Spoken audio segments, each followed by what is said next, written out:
अतुल चुपचाप खड़ा यह सब देख रहा था कि तभी सुहानी ने अतुल को देखते हुए अंशिका से कहा, क्यों अतुल ने मेरे बारे में तुझे बताया नहीं कि मैं कहाँ थी?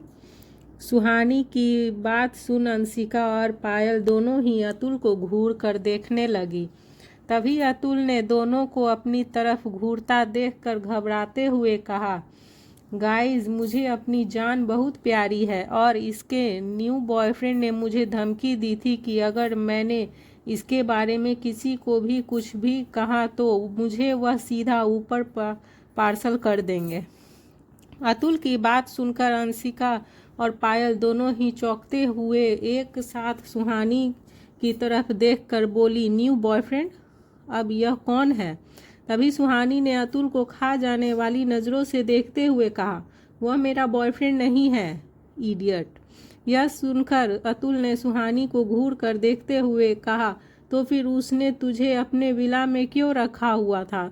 सुहानी ने एक हाथ से अपना सर पीटते हुए कहा, मेरे सभी दोस्त एक से बढ़कर एक ढक्कन है। फिर अतुल की तरफ देखकर आगे बोली, अबे जब अकल बट रही थी तो तू क्या छन्नी लेकर खड़ा था? सुहानी की बात सुनकर अतुल ने मुंह बना लिया। फिर सुहानी सभी की बातों को इग्नोर करते हुए बोली, अच्छा बताओ इस एक मंथ में क्या क्या पढ़ाया सर ने?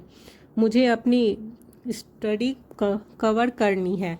अंशिका सुहानी को देखते हुए बोली, वो सब हम करवा देंगे, पहले तू हमें यह बता कि अब नया कौन आ गया? राघव क्या कम था जो अब एक और नया आ गया? अंशिका की बात का जवाब देते हुए अतुल ने कहा, यह तो राघव का भी बाप है, मुंबई का किंग, द डेविल कियान ओबरॉय, जिसके सामने राघव भी नहीं टिकता। अतुल की बात सुनकर पायल और अंशिका की आंखें फटी की फटी रह गई और मुंह खुला का खुला रह गया। फिर अतुल अपने दोनों हाथों से उन दोनों के मुंह को बंद करते हुए बोला, यह सच है और मुंह बंद करो वरना मच्छर घुस जाएंगे। तभी अंशिका ने खुश होते हुए कहा, Kiyan Oberoi, he is a gentleman यार, और वह कितना हैंडसम है। क्या तू सच में एक मंथ से उसके साथ ही थी, वह भी उसके विला में?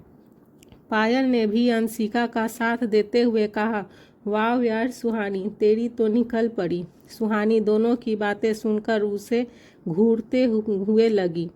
फिर पायल ने अपने ही धुन में आगे कहा, मेरे डैड तो उन्हीं के ऑफिस में काम करते हैं, मैंने अपने डैड से उनकी बहुत तारीफ सुनी है, मैं तो कब से उनसे मिलना चाहती हूँ पर यार कभी मौका नहीं मिला। तभी पायल सुहानी को इग्नोर करके अंशिका की तरफ देखते हुए आगे बोली, 2 दिन पहले ही मैंने उनकी फ़ोटो बिजनेस मैन मैगजीन में देखी है, वह कितने डैशिंग और क्यूट लग रहे थे, हाय। यह कहते हुए पायल ने अपनी आंखें बंद कर ली और एक हाथ अपने दिल पर रख लिया। सुहानी पायल को कियान के ख्यालों में खोया देखकर उसे हिलाते हुए बोली, ओ मैडम, अपने सपनों से बाहर आओ, तुम्हारा वह डैशिंग और क्यूट कियान ओबरॉय एक राक्षस है। He is not a cute man, he is a dashing man. तभी पायल ने सुहानी की गलतफहमी को दूर करते हुए कहा, नहीं, वह डेविल सिर्फ बुरे लोगों के लिए है, अच्छे लोगों के लिए तो वह उनके किंग है, वह सबके दिलों पर राज करते हैं। सुहानी पायल की बातें सुनकर उसे हैरानी से देखने लगी। फिर पायल ने अपनी बात को जारी रखते हुए आगे कहा, मेरा एडमिशन इस कॉलेज में कियान सर ने ही करवाया था, उनकी कंपनी में काम कर रहे हैं सभी एम्प्लॉयज़ के बच्चों की स्टडी का खर्चा उनकी कंपनी ही देती है, जिससे जिस भी फील्ड में जिस भी कॉलेज में एडमिशन चाहिए होता है वह करवा देते हैं। उनका एक एजुकेशन फाउंडेशन है जो यह सारे काम करता है और वह उन सभी लोगों की हेल्प करते हैं जिनकी हेल्प कोई नहीं करता, वह लोगों की प्रॉब्लम को यूं चुटकियों में सॉल्व कर देते हैं। ही इज़ अ रियल जेंटलमैन यार। अपनी बात पूरी करते हुए पायल ने गहरी सांस ली। पायल की बातें सुनकर सुहानी अभी भी उसे हैरानी से देखे जा रही थी। अगर वह आज कॉलेज नहीं आती तो उसे कियान की गुड साइड के बारे में कभी पता ही नहीं चलता। सुहानी कियान के बारे में सोचने लगी थी, तभी पायल ने उसे आधे आधे से पकड़कर हिलाया तो वह अपने ख्यालों से बाहर आई। फिर वे सभी बातें करते हुए बिल्डिंग में एंट्री हो गए। वहीं दूसरी तरफ राघव को इन्फॉर्मेशन मिल गई थी कि सुहानी कियान के कहने पर विला से बाहर निकलकर कॉलेज आई हुई थी। तभी राघव ने विराज से कमांडिंग टोन में कहा, आज सुहानी उस विला में वापस नहीं जानी चाहिए, उसे पहले ही उसे किडनैप कर लो और यहाँ ले आओ। जहाँ एक तरफ राघव सुहानी को किडनैप करने का प्लान बना रहा था तो वहीं कियान को उसके हर एक प्लान की खबर हो रही थी। कियान अपने कैबिन में बैठा स्माइल करते हुए कान में लगे ब्लूटूथ के जरिए राघव की सारी बातें सुन रहा था। उसे राघव के ऊपर हंसी आ रही थी। तभी राहुल, वैभव और एक आदमी के साथ कियान के कैबिन में एंटर हुआ। कियान को देखकर वैभव और राहुल के साथ आया आदमी डर से कांपने लगा था। उस आदमी के शरीर पर जगह जगह चोट के निशान थे और उसके मुंह में भी खून निकल रहा था। फिर राहुल ने कियान को उस आदमी के बारे में बताते हुए कहा, राघव का इन्फॉर्मर यही है, इसने ही शुक्ला की फैमिली को किडनैप करवाने में राघव की हेल्प की थी। यह सुनकर कियान अपनी चेयर से उठा और उस आदमी के पास आकर कहा, कियान ओबरॉय को धोखा देना मतलब मौत से समझौता करना।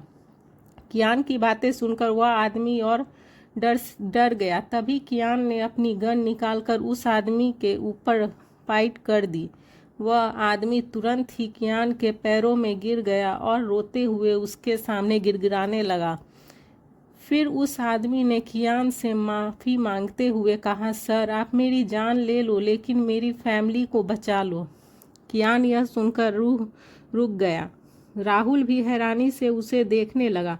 तभी उस आदमी ने आगे कहा, राघव के आदमियों ने मेरी फैमिली को किडनैप करके रखा है। प्लीज़ सर, प्लीज़ मेरी फैमिली को बचा लो। मैं जानबूझकर आपको धोखा नहीं दिया, मैं मजबूर था। अगर मैं ऐसा नहीं करता तो वे लोग मेरे माँ बाप को मार देते। उसकी बात सुनकर कियान की पकड़ गन पर और कस गई। फिर उसने अपनी कर्ल्ड नज़रों से राहुल को देखा। राहुल कियान का इशारा समझ गया और उस आदमी को लेकर वहां से चला गया। फिर राहुल के जाने के बाद कियान ने खुद से कहा, इतनी गिरी हुई हरकत सिर्फ तू ही कर सकता है राघव। किसी की फैमिली को उसकी कमजोरी बनाकर अपना काम निकलवाना तू अच्छे से जानता है।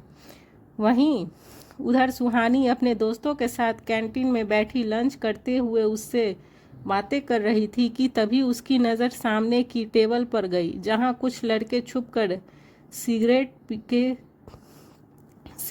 के कस ले रहे थे। यह सब देखकर सुहानी चौंक गई और उसने उस लड़कों को देखते हुए अतुल से कहा, तो हमारे कॉलेज में तो स्मोकिंग बैन थी, फिर ये लोग कैसे कैंटीन में बैठकर सिगरेट पी रहे हैं। अतुल भी उन लड़कों को देखते हुए बोला, यह सामने बैठा लड़का है ना, उसका नाम रॉकी है और वे सभी जो उसे घेर कर बैठे हुए हैं वे सभी उसके दोस्त हैं। और वह रॉकी कोई आम लड़का नहीं है, उसके डैड का रियल एस्टेट बिजनेस है और वे मुंबई के टॉप 5 बिजनेसमैन में आते हैं। इसलिए वह अपने डैड के पैसे का रौब दिखाकर सारे उल्टे सीधे काम करता है। अभी 2 हफ्ते पहले ही उसने कॉलेज ज्वाइन किया है और सुनने में तो ये भी आया है कि वह और उसके दोस्त ड्रग्स भी लेते हैं। सुहानी हैरानी से अतुल की सारी बातें सुनी जा रही थी। उसे यकीन नहीं हो रहा था कि इस 1 महीने में कॉलेज में इतना कुछ बदल गया था। वह अपने दोस्तों के साथ सारी कलेक्शंस अटैक करने के बाद गार्डन में बैठी गॉसिप कर रही थी कि तभी वहां से अपने दोस्तों के साथ जा रहे रॉकी की नज़र सुहानी पर गई। रॉकी ने सुहानी को देखते हुए अपने दोस्तों से कहा, इस 14वीं के चांद पर हमारी नज़र कैसे नहीं पड़ी। यह कहते हुए रॉकी सुहानी को लास्ट भरी नजरों से देख रहा था। फिर उसने सुहानी पर नजरें गड़ाई हुई ही आगे कहा, इसे तो जान पहचान बढ़ानी पड़ेगी। सुहानी रॉकी के इरादों से अनजान अपने दोस्तों के साथ गॉसिप करने में मगन थी। वहीं दूसरी तरफ राघव ने सुहानी को किडनैप करने का पूरा प्लान रेडी कर लिया था। फिर राघव ने विराज से कहा, गाड़ी निकालो। इधर कियान भी अपने कैबिन में बैठा राघव की सारी बातें सुन रहा था और उसके इशारे पर राहुल भी गाड़ी निकालने चला गया। वहीं उधर सुहानी क्लासेस ओवर होने के बाद पायल और अंशिका के साथ बातें करती हुई कॉलेज से बाहर निकल रही थी। वह इस बात से पूरी तरह अनजान थी कि आज वह फिर से एक युद्ध का हिस्सा बनने वाली थी। सुहानी को लेने आया शिवा कॉलेज के बाहर ही उसके आने का वेट कर रहा था। वह ब्लैक कार के साथ शिवा को देखकर पहचान गई थी कि वह कियान का ही आदमी है। फिर सुहानी अंशिका और पायल को बाय बोलकर शिवा के साथ चली आई।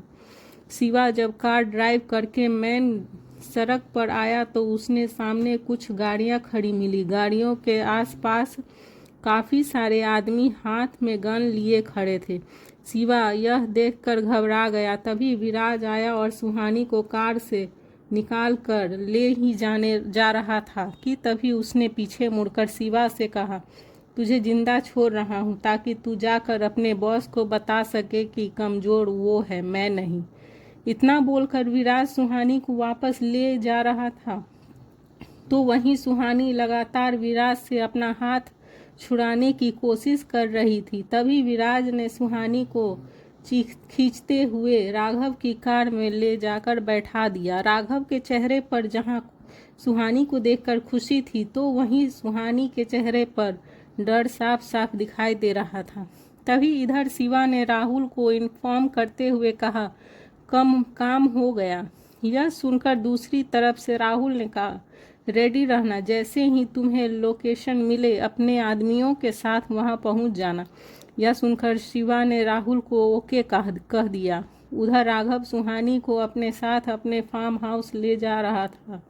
उसकी नज़र एकटक सुहानी को ही देखे जा रही थी। तभी राघव ने सुहानी पर नज़रें गड़ाए हुए ही कहा, अब तुम्हें डरने की ज़रूरत नहीं है। तुम्हें उस कियान से मैंने आज़ाद करवा लिया है। अब वह तुम तक कभी नहीं पहुंच पा सकता। अब तुम सेफ हो। सुहानी राघव की बात सुनकर उसे गुस्से में देखते हुए मन ही मन खुद से बोली, सेफ? वो भी तुम्हारे साथ? तुमसे तो मुझे सबसे ज़्यादा खतरा है। फिर तभी उसने खुद को डांटते हुए कहा, ओ सुहानी, तू कितनी बड़ी बेवकूफ़ है। तूने इस गधे का कंपैरिजन कियान सर से किया। उन्होंने आज तक अपनी लिमिट क्रॉस नहीं की। आज भी मुझे उस ऑकवर्ड सिचुएशन में देखकर मुंह फेर लिया और यह तो एक बस मुझे पाना चाहता है, हवसी कहीं का। सुहानी राघव को कनखियों से देखे हुए मन में ही बोले जा रही थी। तभी सुहानी ने हिम्मत करके राघव से कहा, मैं आपको पसंद नहीं करती।